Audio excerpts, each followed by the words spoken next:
Want to stay up to date on the biggest stories in pop culture and entertainment? Then be sure to check out the TMZ podcast. I'm Charlie Cotton from TMZ, the TV show, and every day I'll sit down with a member of our news team to give exclusive breakdowns of the day's most talked about headlines, stories we break, and the stories you care about. So check out the TMZ podcast, Monday through Friday, and the other podcasts from the TMZ audio network like Last Days and TMZ Verified, available on all podcast platforms. Reese's peanut butter cups are the greatest, but let me play devil's advocate here. Let's see. So, no, that's a good thing. That's definitely not a problem. Reese's, you did it. You stumped this charming devil.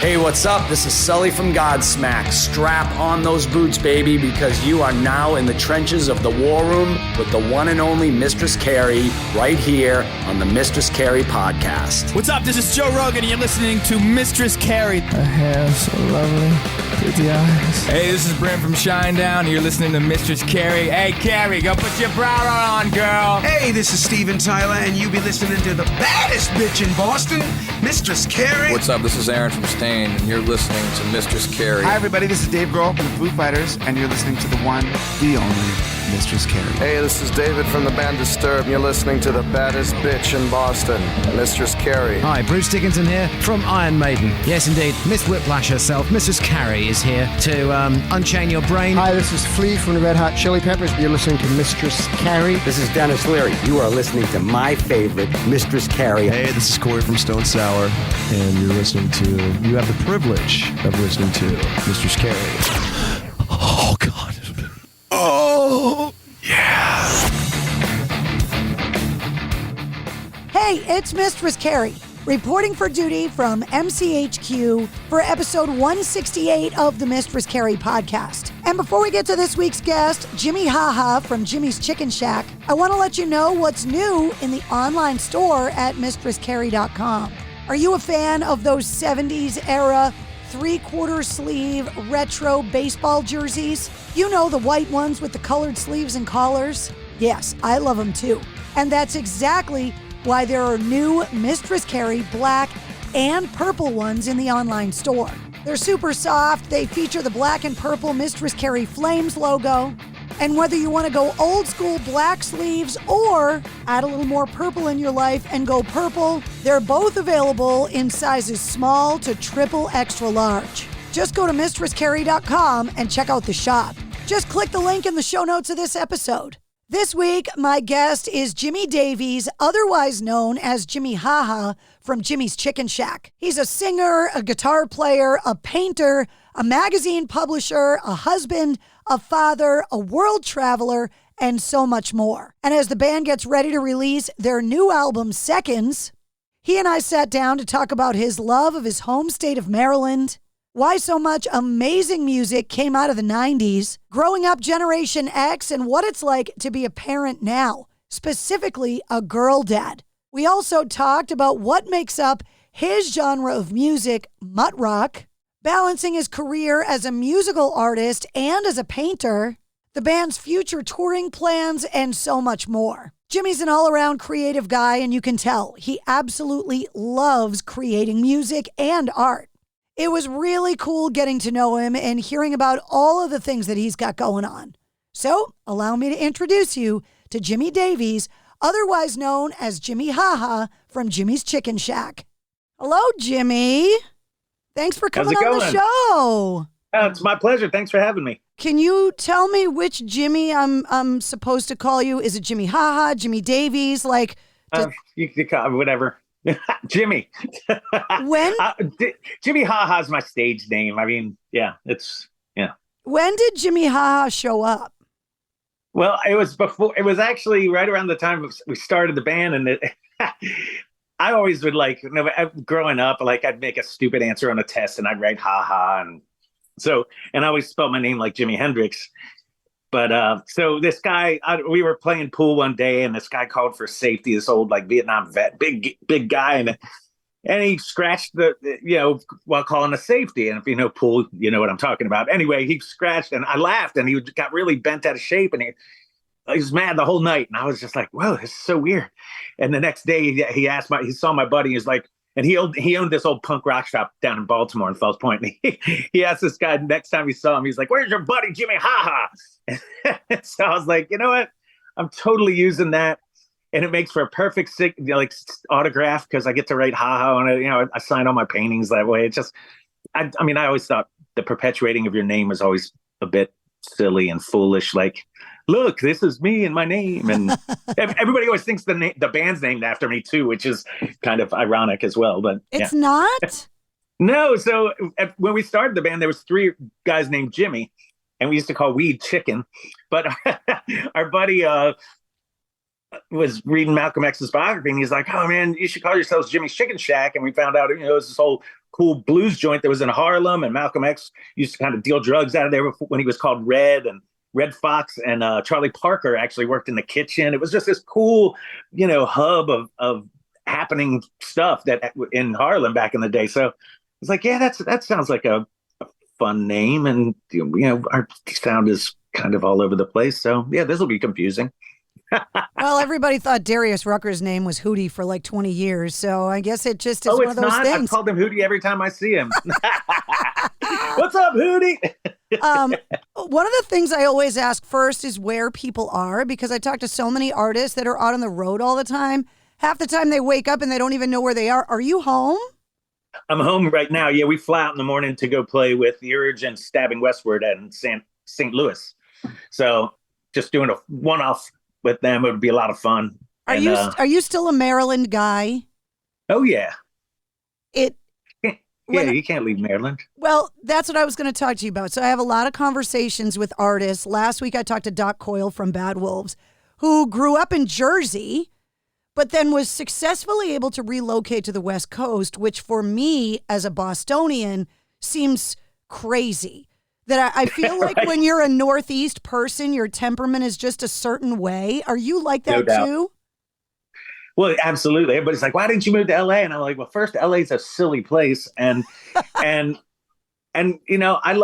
something very real about the East Coast. I mean, people are straight to the point. If they're going to be an asshole, they're going to let you know they're going to be an asshole. There's no there's no glad handing from around here. And growing up here, I think Maryland's it's like a little country. We got the mountains, we've got farms, we've got the beach, we've got the bay, we've got huge cities, and the cities are totally different. DC to Baltimore are totally opposite kind of cities. Then I live in Annapolis, which is this colonial town really, but it's so yeah, there's no reason to leave, man. It's just all my favorite music and art have generated from this area too. There's something in the water other than crabs, which are awesome too.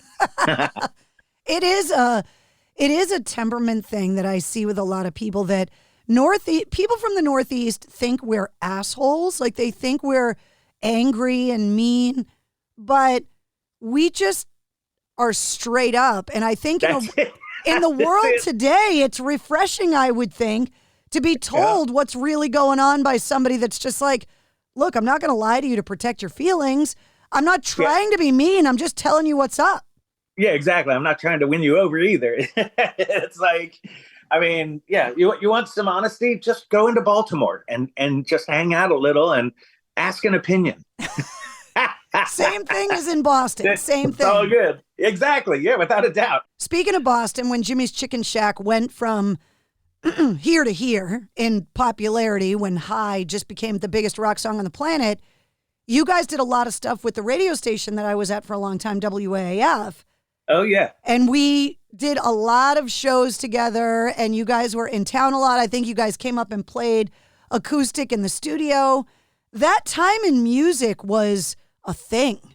Dude, it was rad. It's an unmatchable time. I always tell people that we were at the crest of the wave. It's like, it really was. That had built up and come in from way offshore, and it just started to swell. And man, it was a big wave. And, some people rode it. Some people got wiped out on it. And you get stuck in, everybody was left in the whitewater basically after the wave crashed. So, yeah. What do you think it was? Look, I saw this thing the other day online that blew my mind. It said if they made Back to the Future today, Marty McFly would go back to 1993.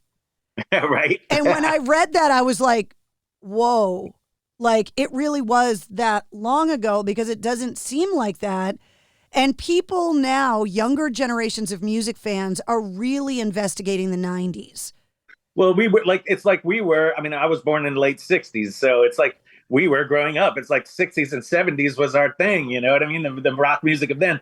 Honestly, I think we got to, like, at least for us, the people that were playing, I think, creating a lot of the music in that moment, we grew up, rocking out to the 60s and 70s type stuff. And then we're in the 80s where it was totally opposite, and it's like you got synthesizers and new wave music and then punk rock. And by the time the 90s came, it was like, I mean, we call our music Mutt Rock because it was a mutt. And it was like everybody, you take all those things and ball them up and then throw in a little like Gen X angst. And that you're going to get kicked in the head at a show and you're kind of looking forward to it. Someone's going to land on you. I mean, so it just, I don't know. It was a magical moment for sure. One of the things I love on TikTok are younger people discovering how Gen X grew up. That like the latchkey kid concept that we weren't allowed to come home till the streetlights came on. Like it's just such a foreign concept of an upbringing to how things have changed now. And I look back and I think about all the stuff I did with the kids in the neighborhood. Like it's kind of unbelievable that we even survived our childhood. No doubt about it. Oh, well, I mean, there's definitely survival of the wittiest because, I mean, I wouldn't let my daughter do any of the shit that I did. Like, I was gone all day. I mean, I was just like, all right, I'm going. And my parents like, okay. And that would be on the weekend. During the week, obviously, they're both working. So, but man, we would just roll out. We didn't carry water bottles. We carried boom boxes with cassette tapes and some weed. And you can buy cigarettes for 75 cents. And you can buy them at any age. Yeah. Right. My mom used to send me to Lane's Market in the neighborhood with $2 to buy her cigarettes. Two packs. And then I could buy candy with the rest. Oh, nice. And I would have just bought a pack of cigarettes for myself. I used to buy the candy cigarettes when I was really small. I mean, I'm talking 7 years old, going to the store by myself to buy my mom butts.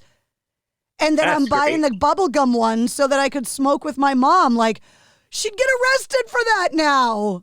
Oh, totally. Yeah. I hitchhiked all over the place.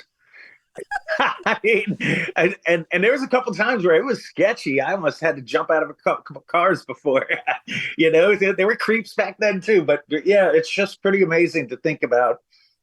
We were driving around without seatbelts, or just growing up in the going to soccer practice and hanging out in the back of a station wagon, waiting for someone to rear end you. It's just. Do people classic. even hitchhike anymore? I did it once trying to get from the mud puddle that was Woodstock 94 to the 35 miles away where our car was. And I was like, I can't believe I can check hitchhiking off of my bucket list now. But like that seems reasonable. I was just lazy. I'd like hitchhike from the gas station back to my house. I would just stick a thumb out, just and get a ride wherever, if I didn't feel like walking the whole way.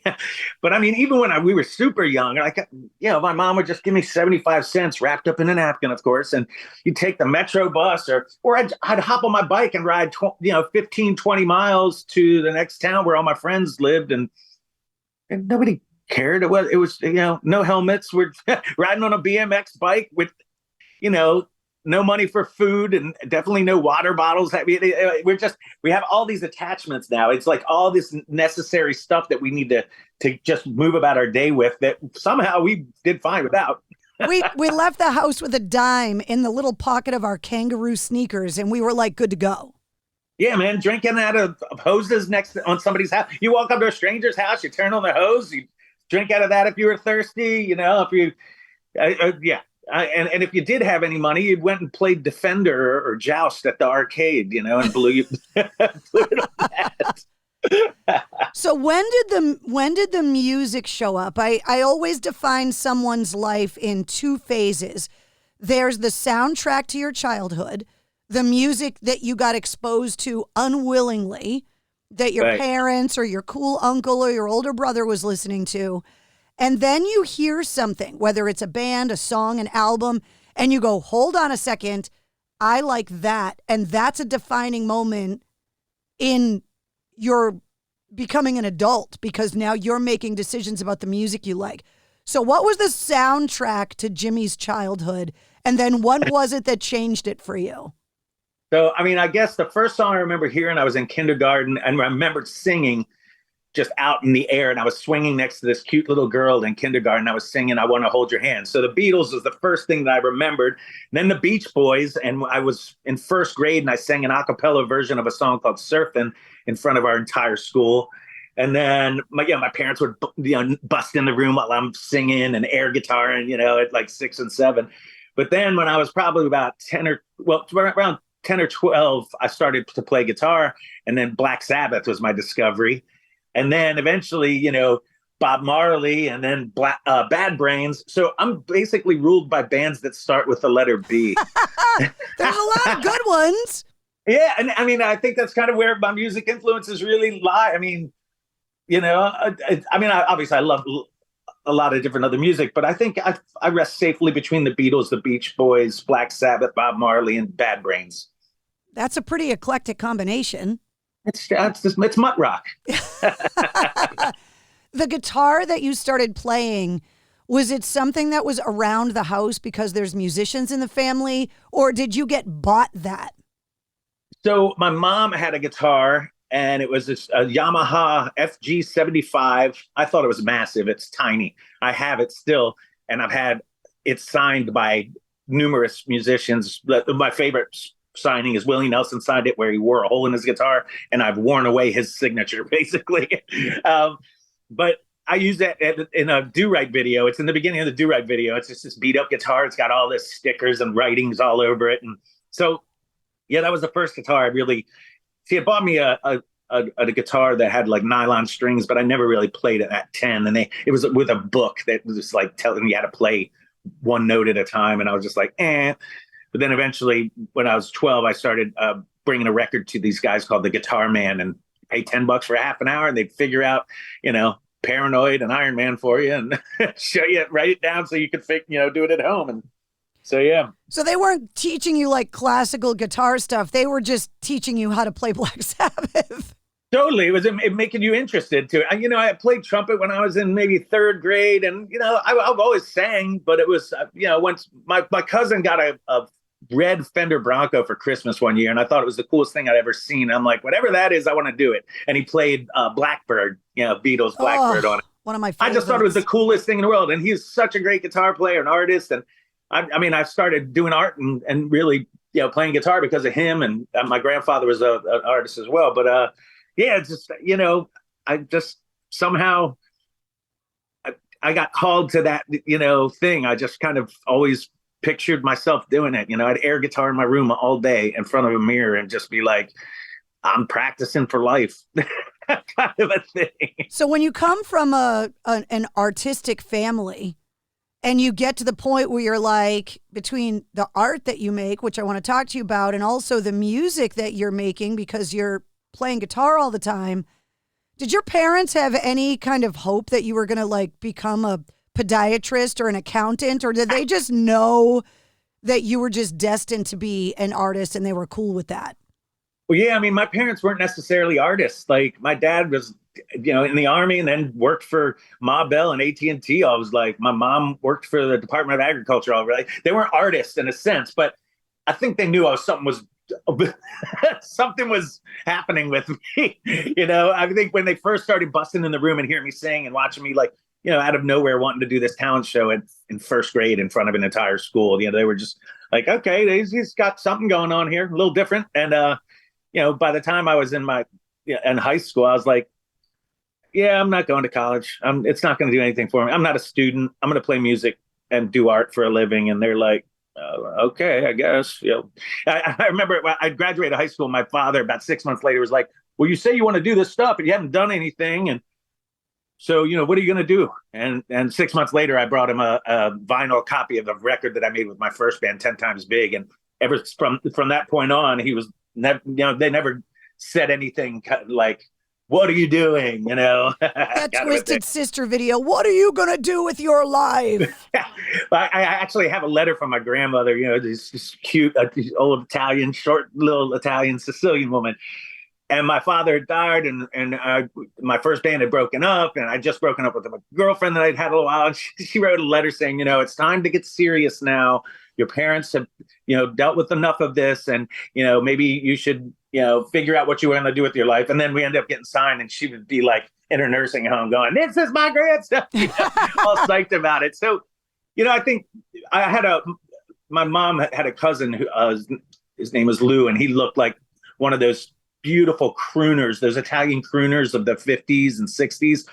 And his family he got offered a record deal to Decca Records, and his family would not let him do it. They were just so traditionally, no, you got to work. This is not the life to have. And I think he always, regretted it, and he always loved watching what I did. And so, it was different, I was a bit of a, I don't know, a black sheep in a sense, I guess. If you got a soft spot for those crooners, do you know Mark Tremonti from Alter Bridge and Creed? Yeah, I wrote a song with him on our Represent record called Strange. It was right when he was actually, that's when they broke up. That's when he left Creed, was when I was writing that song with him. It's kind of funny. Have you heard his Sinatra album of covers? I've heard a song. Yeah, he's great. It's unbelievable. Yeah, the tone of his voice is great. It just makes him even more hateable. It's like, oh, okay, you play guitar like this, and then you give me the smooth stuff. Yeah. The best compliment I give people is, I hate you. Yeah. Or no, actually, I'm going to have to kill you now. That's the Northeast coming out of you. That's what freaks out people from the Pacific Northwest and like California people is we're like, I fucking hate you. You're so awesome. And they're like, why are you so awesome? Yeah, I'm going to have to kill you. I'm going to have to kill you now. You brought up something that comes up a lot. I love what I do so much because I'm not a musician. I've tried. The clarinet career ended in high school. I can't write songs no matter how hard I've tried. But getting to know musicians as a music lover the way that I am, and I'm starting to notice all of these trends. And one of the things is there are so many successful musicians that came from military families, which is kind of weird, but I guess makes sense that a generation of rebels would come out of a generation of guys in uniform coming from I'm married to an active duty Marine right now. So I say this with all the love in the world. Sure. Yeah, I mean, my dad was in the Army before I was born, so he'd actually lied about his age to get out of his family and not get out of his family, to get away from basically his father, and that he lived in Jersey, and so once he got out, that's when he met my mom. So I didn't really grow up with that Army thing. I just, it was ever present. We always had a war bond poster in our house. My grandfather was a cartographer for the Navy, and all of his brothers served in, World War II. So there was, it was never this omnipresent thing, but it was definitely always there. And so, people like that have this kind of a traditional view of life. And I think what it might be is that by the time we became, where we are in that evolutionary scale and that the era, Gen X grew up, like you said, we're kind of these latchkey kids, and we watching our parents and our grandparents just work their asses off and just going, that doesn't look fun. And so, maybe music spoke to us. We had the pleasure of being, influenced by such great music. I mean, the music of the 60s and the 70s was just off the chain. Like, it's just you grow up listening to Yes, and then Jethro Tull, and then Steely Dan, and then, Hall & Oates. I mean, it was, again, that stuff was all over the place too. And so just beautiful and musical and melodic and just everything. So, yeah, I think, I think maybe that that regimented kind of, taking the straight and narrow path makes for once in a while somebody who's like, yep, I'm totally not going that way. When did you go from playing Black Sabbath records to figuring out that you could write songs? Because that's a totally different skill set. I think it was right away. I spent so much time in my room with album covers, laying on my bed, reading the liner notes. Just my room was covered from head, for all the walls and the ceiling covered with musicians and posters of Cheryl Ladd and Farrah Fawcett Can't but blame you. mostly it was musicians or black light posters. And I think I realized this. I want to do what these guys do. Like that looks like a cool thing. And I was like, but I don't think I should be doing it by learning their stuff. and I also wasn't that great at learning.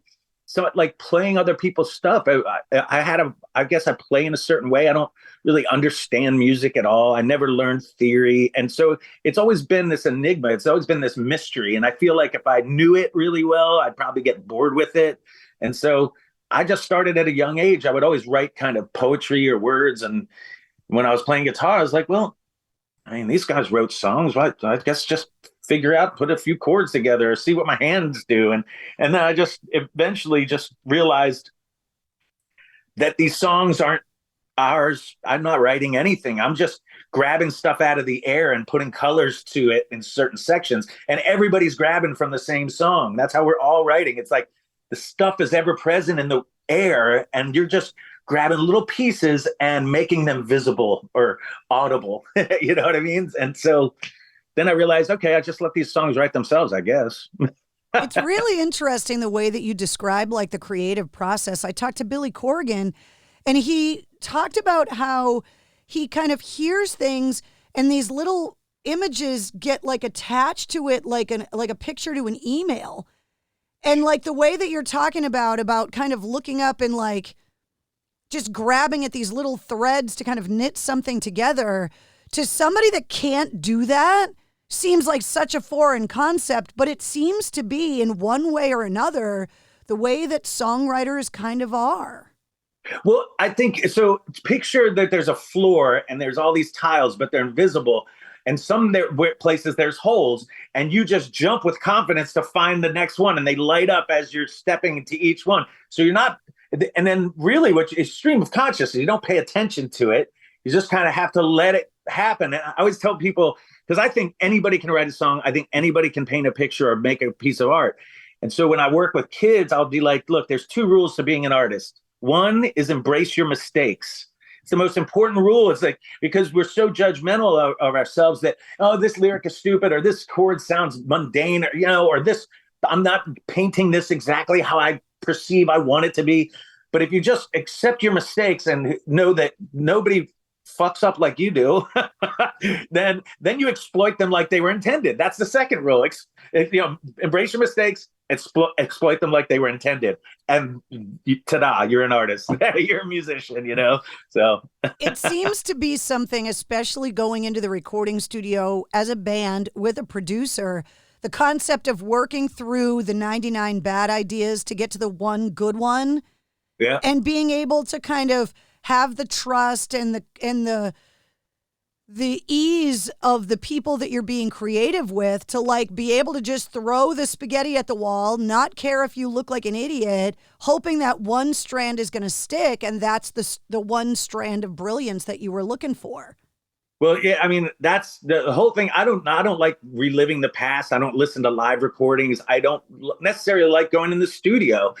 But when we do, like, I've made 3 of my favorite records I've made, and I like all of the records in one way or another, but Jim Wirt produced our Bring Your Own Stereo record, and he did Incubus's Science, and he's done a ton of stuff. Jim Wirt is phenomenal. But working with him, it was like, so you have to understand with a producer, it's like having a new member of the band that you never knew, all of a sudden join you, and you cede control. So it takes knowing or letting yourself let go of your intention and letting the song turn into what maybe you didn't imagine. And some people go in and have them an image of what they want, and I think having that, but not holding it so dear, then you have this new member who comes in and produces. And so he did that, Bring Your Own Stereo. And then that was 2000. In 2016, I went and did a solo record with him under the name Mend the Hollow. And then we just did our new Jimmy Chicken Shack record with him. And it was cool because the guys that are in the band now is like, I wanted them to go and work with like this, my favorite producer, because we always just understand each other. And you know, we always come to the same decision. You know, if we try something and it doesn't work, we kind of go, yeah, that kind of sucked, you know, and we typically agree, but he gets where I'm coming from, and he's so musical and just fun. And he's all about just the music and not about, you know, if the gear's all fancy. It's just, he's just a real deal. So yeah, it was fun to you know, that producer thing it's a really special relationship. And again, I think, you just got to trust and let yourself take these steps. Let them, you can be shown the way if you are open to being shown the way. You know what I mean? Do you know when you're in the studio working on a song, like when you guys wrote High, did you know that it was going to change everything for you when you were working on it? Because that song took you from, you know, one level in music to a whole different. When you were working on that song specifically, did you know like, oh yeah, this is going to be a hit? Well, it was funny because I had moved out. It was me and the original guitar player, Jim McDonough, or Jimmy D, and him and I and my old keyboard player from my first band and a buddy of mine, we drove out to Portland and moved out to Portland. We were like, you know, music scene's hopping, but it's not Seattle. It's a little different, and we're only 60 miles from Mount Hood, so we can snowboard until July. And brave that you went to the West Coast. Yeah. So we went to Portland and we lived in kind of what everybody thought was the ghetto. I'm like, dude, they're like, aren't you scared living here? And I'm like, we just moved from Baltimore. No, we're not scared of anything. There's the East Coast. So, you know, we were hanging out in this little $400 a month, just beat up thing. And we're in there and our keyboard, you know, my friend Steve's playing the keyboard and you know, it just kind of started out and I remember driving around with the idea in my head, and Jim had started playing some guitar to it. And I was thinking about David Byrne, the Baltimore guy, of course, and just, hi. If he would have done it, you know, it was like, hi. It was kind of almost jokey. And I remember writing it and going, oh, cool. And then it was, I think about a year later, maybe 8 months later, that's when we kind of moved back and found we got my old drummer from the first band to join us, and a buddy of his played bass. And the first practice, we started playing that tune, and it was like, yeah. And it was funny. We had a song, it ended up being called When the Roof Caves In. We were practicing at my drummer's mom's house, and the entire drop ceiling caved in on us when we were playing. So it was dust everywhere. And at our waists was the entire ceiling, except we had popped out all the little tiles where we were standing, and we were laughing. But after the practice, I'd said, dudes, we're going to get signed. And they were like, you're full of it. No way. And I'm like, I'm telling you, I'm pretty sure we're going to get signed to a record deal, and I'm going to try my best to make it happen. So, yeah. It kind of knew something was happening, you know. In that era in the 90s, it was like as soon as a region, like, you know, you talked about Seattle, as soon as it took off, you know, Hollywood in the 80s, as soon as it took off, it was like every band was teed up for success if they just played their cards right. And a lot of bands, it happened in the late 90s with a lot of the nu metal bands too, in a rush to succeed, you end up signing stuff and tied to companies that you later regret. And so I always ask artists, like, what advice would you give to yourself before you signed your first anything with anybody? Yeah, I don't know if I would have. I don't really think about things in that fashion. Like it's like you can always Monday morning quarterback your life. I just don't, because it just doesn't work out that way. Like, I think I made proper decisions. Like, so we were a band for 3 years and we got signed to a deal. But it took me a year to let my manager, who is still my manager, become our manager. And, you know, he was flying over from England and just wanted to sign us. He saw us in front of 5 people in New York City at Bleecker Street. And, you know, he was like, I know I can get you a deal in a year.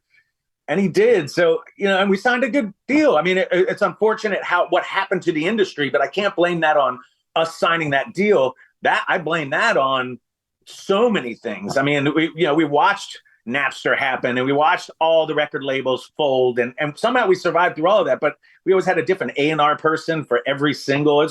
And we confused people too, because I've never packaged our stuff in a way like everybody's like, oh, you should write another song like Hi, and I'm like, why would I do that? I'm not playing music for you. I'm literally doing this for myself. and we already wrote this song. So when you have music that kind of is so different, all the songs are different, all the albums are very different, it's hard for the industry itself to package it and make it, put a nice bow on it and know that, okay, well, this band is always going to have this sound. And when you hear the next album, you're going to know that it's this band. And I'm kind of like, yeah, I don't ever want to be that kind of thing. Not a great business decision in the music industry, but I'm fine with the way it all worked out, basically. So and the new album, is it 2 seconds, correct? Seconds.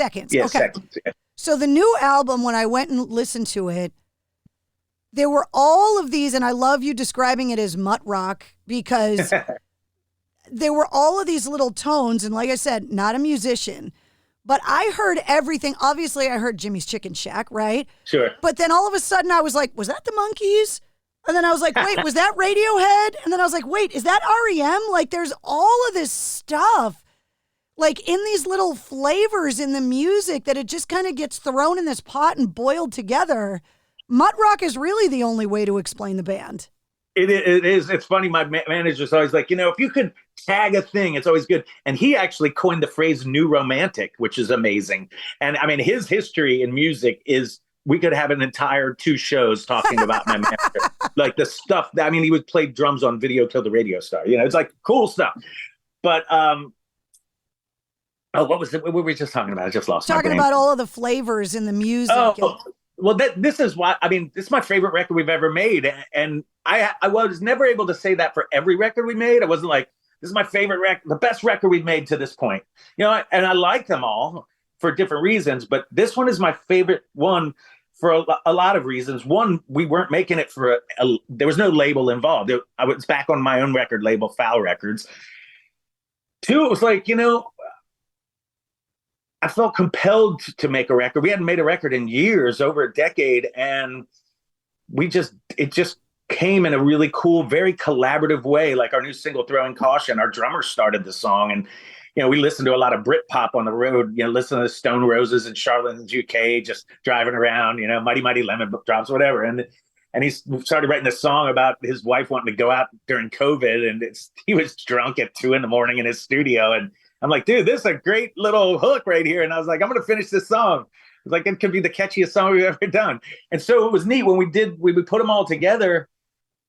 Stylistically, it goes all over the place. But then all the guys in the band sang on the record, which typically I would do the backup vocals. And I think it adds a depth and a richness to it that is not present on other records, because different vocal tones really, it just makes it more complex and more, I think, more beautiful. And so it was such a fun process. And I really, the songs I think it's just a cool little journey when you hear the whole record. I always loved Bob Marley records because when you listen to it, you wanted to listen to it again.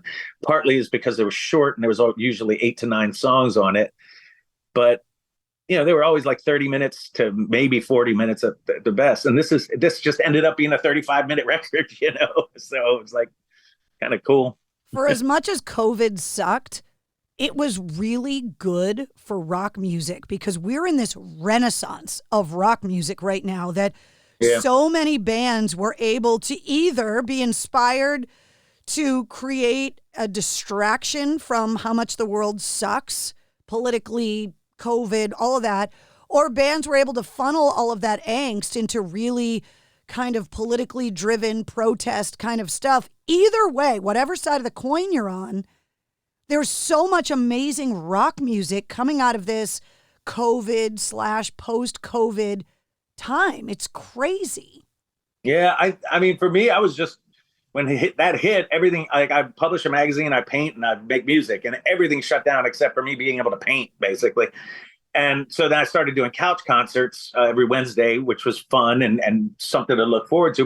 But when it first hit, I was just like, well, I can't control any of this. So I'm just going to get healthy because I'm fat and I'm just turning into, old guy. And, I'll be 55 this year. But when it started, I just started riding my bike. My wife, really kind of always exercising and stuff. And I just started riding my bike. I made it 5 miles the first time. I had to take a break halfway through. And eventually I was riding 50 miles on my bike. And I just got healthy. I started eating healthy. And I really started feeling, we know that how we feel physically changes how we feel mentally. And it just changed how I felt and made me want to do something. Like it drove me, and I think it happened to a lot of people. You either got inspired because you really found out, it's all, and for people like us,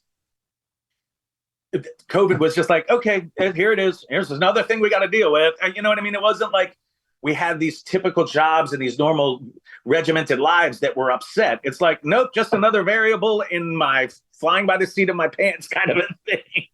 So I think it would, that was inspiring and it either brought you a lot of energy or it took people down. And I've had friends that decided, no, time to check out. And then I have friends that decided it's time to step up. So it was interesting. And it also forced musicians that are used to living on the road to be stationary for the first time in their adult lives. Right. And then your family has got to deal with the fact that you're home all the time because they're so used to you being gone all the time. So the wife and kids are like, are you going to leave anytime soon? Well, it's funny. Since my daughter was born, she was born when I was 40. She's 14 now. I stopped touring. I was like, I don't want to. I mean, I'll play shows, but I'm not doing what I've been doing since, I was in my 20s. I'm not gone for months and months on end. And one of the motivators, I was writing a song with Aaron Lewis from Stained, and I was up at his house. We were shooting a little bit of a video for it. And, we just got along and hung out back in the day and which was cool because we're obviously totally different music, but we bonded over weed. But we just had a good time. So we wrote this song and I was up there and I remember we were hanging out and we're probably drinking tequila or smoking a joint or something. And he was like, yeah, man, this last time I came home from tour and my daughter ran up to my mom, to her mom and said, Mom, some guy just walked in our house. And I was like, oh God. I was like, I'm never having kids anyway, so it doesn't matter, but that must have been weird. He was like, yeah, it wasn't a cool feeling. And so I always thought about that. And when my daughter was born, I still think about it all the time. And he'll be ever present in my life is that conversation with Aaron. He was like, it just made me want to make sure I was there for every birthday and all that stuff. And now she's 14. It's like, I can go around and tour. She's in high school. She didn't want to hang out with me much. It seems to be so common that rock stars, I call it rock star revenge. I didn't invent the term, that rock stars always have daughters. And now in the last few years, it happens. I mean, there's so few examples of rock stars that I know that only have sons. I can count them on one hand. Well, it's a good thing that all those guys weren't womanizers. Exactly. Rock star revenge. And now in the last few years, most specifically, the whole girl dad concept. How is it for you being a girl dad? Because we can be a bit much. I'm around, I have my wife, my daughter, and then we always have female dogs too. So I'm the only dude in the house. It was funny when I'm the sole surviving heir to my name. I'm a junior, but also my last name. If I had a son, then the Davies name would go on, right? At least from this little branch or twig, whatever you want to call it, off of the family tree. But my wife was like, sorry, we're not having a boy. And I'm like, dude, I am so not sorry I'm having a boy. I was one. I was a demon and a criminal. I was a 10-year-old criminal. There's not 1 second where I'm regretting the fact that I'm going to have this hopefully sweet little girl, Girls are demons too. You're getting into the teenage years. Trust me, I was there. I get it. But the thing is, you can't fuck with me. Like, I it's like if she thinks there's something that she's going to be able to surprise or upset me with, like, oh, Dad, I'm in love with a girl and I'm moving to, Mexico. I'll be like, cool. When can I visit? You're not scaring me. No matter what you tell me, it's like, I'm kind of, yeah. So, but yeah, girls are rad, man. Something about them. They mature in a different way. I think my daughter at 14 is more mature than I was by the time I was like 25. So yeah, girls rock. With the new album out and now your daughter being a teenager and not really needing you around, are there any big plans for you to start touring on a major level again? Do you have Well, it's funny. We haven't done a tour like out west in a long time. Obviously, because like I said, I didn't want to. And that it kind of, people thought, oh, they see our name and they go, no, they're back together. And I was like, no, we never broke up. Different members have happened over the years, but I never stopped playing it. But just stopped. I've just pulled back from that. It's such a weird life to tour. It becomes so, I don't know, weird. It's just because you're always surrounded by people who are exalting you like you're something special, and you're thinking to yourself, I'm just getting away with shit. Like somehow I'm skating through life and being able to pull this off. Like, and it just becomes an odd thing, I feel like at least a lot of musicians that I've stayed really tight with, you feel like as you're driving 70 miles an hour, 80 miles an hour in a rolling coffin down the highway every night, you're just like, no, there's got to be more to, I know I wanted to do this all my life, but there's so many more things that I want than just, having to hear a crowd yell and, sing a song. It's an amazing thing, but it's just, I don't know, it becomes, especially when you have a child, you're just like, none of that stuff matters nearly as much, so.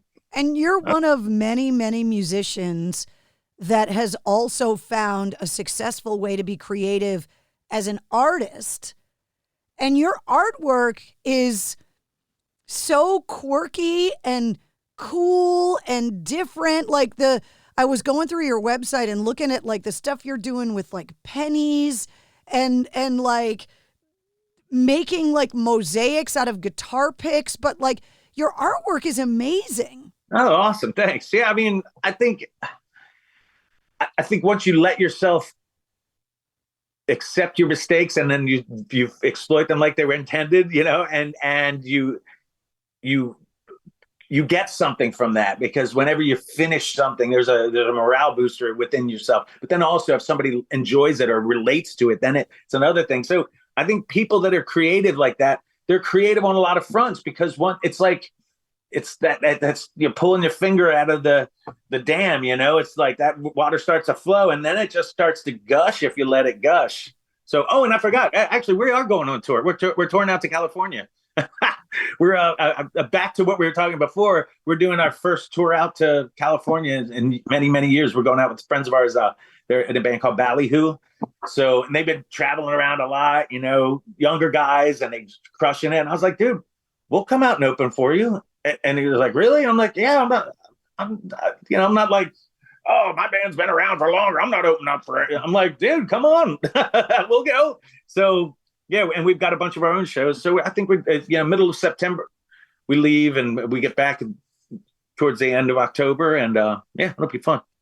So the whole time we were talking about your artwork, your record company, your manager, anybody listening to this interview was like, tell him you're going on tour, Jimmie. Yes, we are going on tour. So, we have a few shows out in the Midwest, then a couple of shows in South Carolina, North Carolina, and then we leave. I think our first show is the 17th in Murfreesboro, outside of Nashville. Then we go to Texas, Colorado, Nevada, California. We're getting around. It'll be fun. You seem like the kind of person that when you are on the road, you love to discover like quirky, strange places and go raid the weird shelves in a truck stop. Like, are you that person that's always looking to stop in weird places and collecting things? So I don't collect a lot of things. I live in a small house. We downsized many years ago, and so we don't have stuff. I don't want a lot of stuff, but I do tend to be the guy who will, once you park, go kind of venture about and try to find the hole in the wall restaurant or, quirky, fun stuff. But I mean, this time around, we're going camping. I'm bringing some tents. We got a couple days off, and we're gonna be driving through Utah. We're going to Arches or Bryce Canyon. Stuff is beautiful. It's like, why are we gonna go stay in a hotel and look at the parking lot of La Quinta? It's like, I want to camp by a river and go do some fishing. So we'll make some fun of it for sure. I recently went out on a bucket list trip with my husband and went to Wyoming and South Dakota. And got, gorgeous. Oh my God, like Devil's Tower and Needles and like all of these amazing Spearfish Canyon, like all of that amazing stuff. Needles, Ecola State Park, man, that's beautiful. 60 miles. Another reason why Portland's so badass. It's like 60 miles to the west is, Ecola State Park and the coast and Cannon Beach, and 60 miles to the right is Mount Hood. It's pretty cool area. Yeah, it's like all of those amazing state parks, like to go and see Crazy Horse and that memorial that they're going to spend the next 200 years carving out of the side of a mountain. Yeah, it's awesome. Yosemite, driving through Big Sur. I mean, there's too many cool places. It's such a big, cool place. And, I've driven around the country a lot. And, there's places that I don't need to see again. There's certain stretches of highways that I wish you could just go through a wormhole and miss. But overall, it's still fun. And even going back to places that I've been to numerous times, it's just, if you're open to it, it's always a different thing. I could go to Yellowstone over and over again, and I've never had the same experience in that place, or, so yeah, I'm stoked about it. I hope that Boston field trip. I hope Boston is on your list of places you would want to come back to. I hope that the times you have been here that you've had a good time. Oh, hell yeah, man. Oh, I met my 30th birthday spent at the Paradise, and God, it was just got torched. And then got on a plane, flight it right to LA to go do some video shoot, and got off the plane and threw up all over the place. Our old guitar tech, Patrick Dorsey, he lives in Boston. He was actually he's worked with a ton of people. His last roadie job was with Foo Fighters forever. But yeah, man, I love Boston, man. It's just that whole area. And then, you're so close to everything that's cool too. I've camped up through the Northeast a ton with my family. My daughter's been to probably, I think she's camped in like 35 states by the time she was like 10.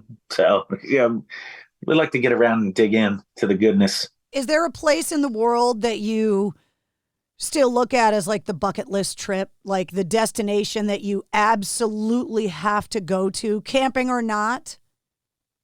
God, it would take longer than we've talked to just talk about all the places, People that like to travel seem to have an unlimited list of places they still want to go. I couldn't even begin to pick one and be like, oh yeah, here. Like, yeah, that kind of, just tell me where I'm going. I'm sure I'm going to find something cool. So I have two questions that I always ask the artists that come on the show that I have to ask you before I let you go.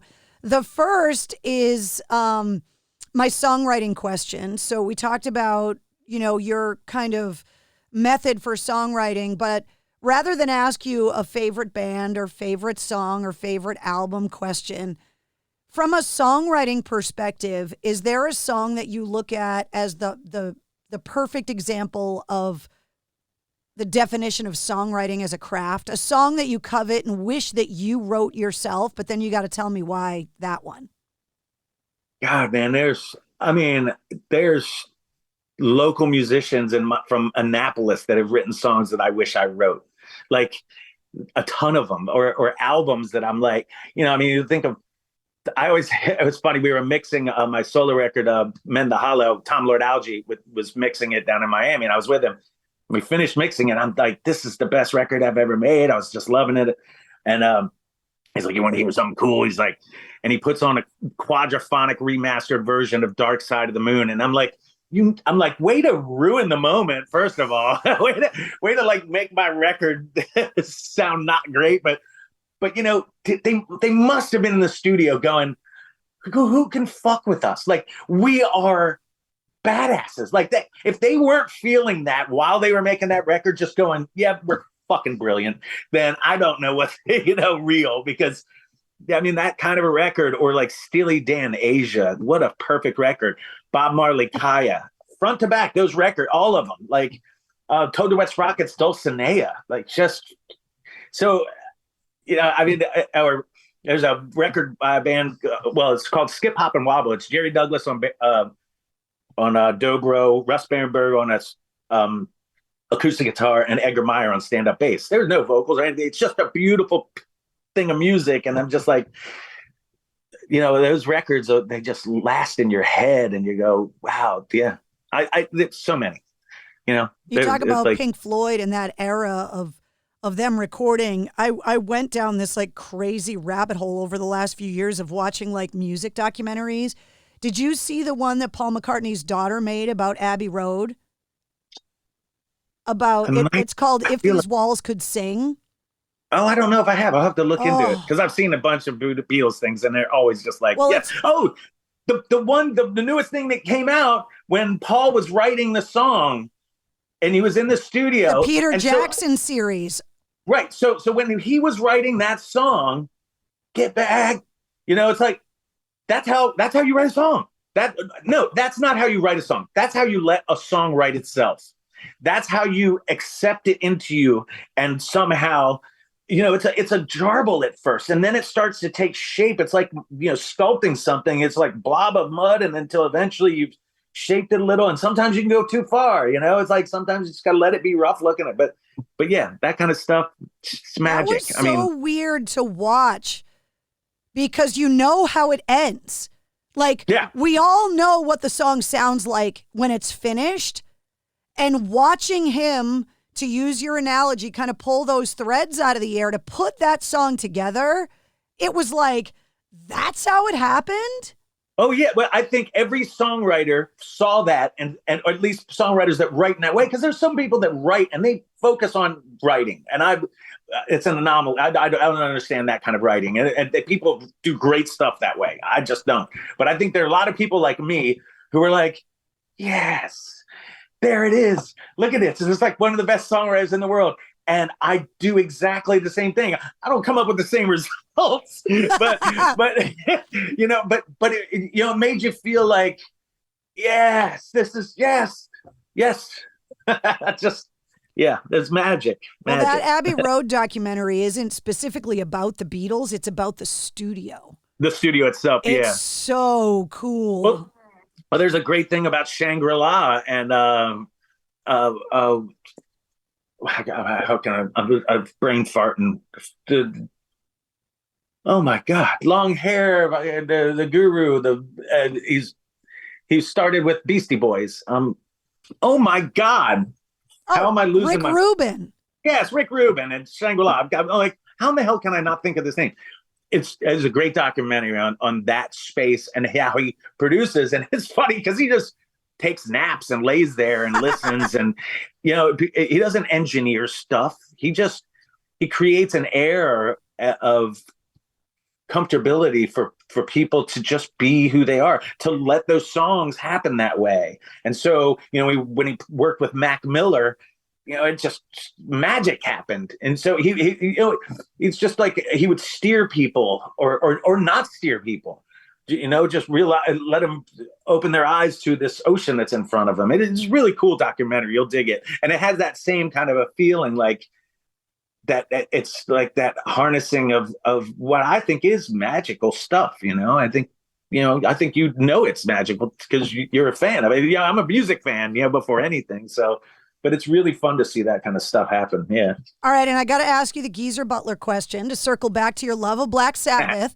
So nice. When I had a chance to interview Geezer Butler, we got on the subject of his pets. I have to preface the question and explain to you why I'm asking. And Geezer Butler drops it on me that he had 13 cats and 5 dogs. Wow. And when I asked him how the hell he comes up with names for all of them, as I see your dog's butt walk behind you, Geezer Butler lets it drop that he and his wife Gloria name all their pets after gangster rappers. And I nearly fell out of my chair. So now I have to ask every musician about their pets and what they're named because Geezer Butler makes me do it. Well, so we rescue dogs, and first they were boxers, but now we have a pit bull. They say pit bull boxer mix. I think it's a little different, and actually we have a little rat dog running around right now that's with us until the end of the week, and she's going to a new place. But our last boxer rescue was named Betty White, and then our newest rescue is named Ruth Buzzy. We like funny ladies because our dogs are funny ladies. So. Geezer Butler names them after rappers. You name them after Golden Girls. It just is the way that it is. It makes perfect sense, doesn't it? It's exactly why I asked the question, because there's never a boring answer when it comes to why people name their animals something. Jimmie, thank you so much for coming on the show. It was so cool to get to know you. Oh, it was a blast. I really appreciate it. And hopefully after you finish up this part of the tour and you're camping out in Utah, that you'll schedule some new tour dates and maybe stick a little bit closer to home and hit the Northeast so that we can come and see you. We will get the Northeast, but I will definitely try not to have that happen this winter, because why in the world would I ever drive up there in the winter? Unless I'm going snowboarding. Well, but, there's a certain love for the musicians that are willing to do it. It's amazing. You were talking about like cities and eras, and like how Seattle or, Austin. And I always thought, this area was always just passed by, DC, Baltimore, just ignored. And then I think Rolling Stone 10 years later were like, Baltimore's the best city for rock and roll. It's like, yeah, you missed it a decade ago. But, that area, Boston, think of there's so much great music came out of that city, man. It's just ridiculous. And I just love it up there. So, yeah, but I definitely like it when there's not ice all over the roads. Yeah. Well, this year we're getting Aerosmith on New Year's Eve at the Boston Garden, which, if there's going to be a Boston show, that's the one. Yeah, or it'd be really cool if they had the Pixies open up for them. I've seen Aerosmith at Fenway twice. The first time Peter Wolf came out with them, which was awesome. Something different. But, Pixies couldn't be more different than Aerosmith, but Boston, it's so cool. And then people stay entertained that way. If you bring on another classic rock band that has that kind of a, rock metal-ish edge, not the same feeling as shifted up. Well, Extreme and Living Color just played together here. Magical. Yeah. That's great. Yeah. That's awesome. Well, thank you so much for hanging out with me. I really appreciate it. Enjoy the rest of your summer and your camping, and hopefully we'll see you after everything thaws. Yeah, and if anybody wants to listen to the new record, Seconds, the only place you can listen to the whole record right now is on BandCamp. And Seconds is spelled with a 2 instead of an S in the beginning. But yeah, figure I think it's a cool musical journey that from front to finish. And right now we're kind of releasing songs one by one through these streaming platforms because that's the thing to do in music business. I don't understand. Well, I always put all the links to all of that in the show notes of the episodes. Oh, sweet. Yeah, so people, all they have to do is look in the show notes of this episode, and you'll find the link to the BandCamp, you'll find the playlist, all the links to your artwork, your tour dates, all of that will be in the show notes. Yeah. Sweet. Well, thank you so much, man. This has been a blast. It was really great seeing you. Thank you so much. I can't wait to hang when we come up to Boston. Please do. That would be awesome. Right on. There he is, the one and only Jimi Haha from Jimmy's Chicken Shack. Check the show notes of this episode to find the BandCamp link to check out the band's brand new album, Seconds. You'll also find the corresponding playlist for this week's episode. I make a playlist for every full-length episode of the podcast that features all of my guest music and all the songs and artists that we referenced in the interview. You'll also find all of Jimmy's links, including for his art and online magazine, all the links to find Jimmy's Chicken Shack online, and all the Mistress Carrie and Mistress Carrie podcast links as well. If you liked what you heard, don't forget to like, follow, and subscribe to the Mistress Carrie podcast. New full-length episodes come out every Wednesday. You never know when we're going to release a bonus episode. Plus, every weekday, you get the Sit Rep, which gives you all of your rock news, music headlines, and entertainment updates in around 5 minutes. You can track me down every Tuesday night at 8:30 Eastern on my official Facebook page for my video show, Cocktails in the War Room. And of course, you can always find me on the radio. Get the details on all that at MistressCarrie.com. The Mistress Carrie Podcast, a proud member of the Pantheon Podcast Network. Hey, you're listening to the Metallica Report.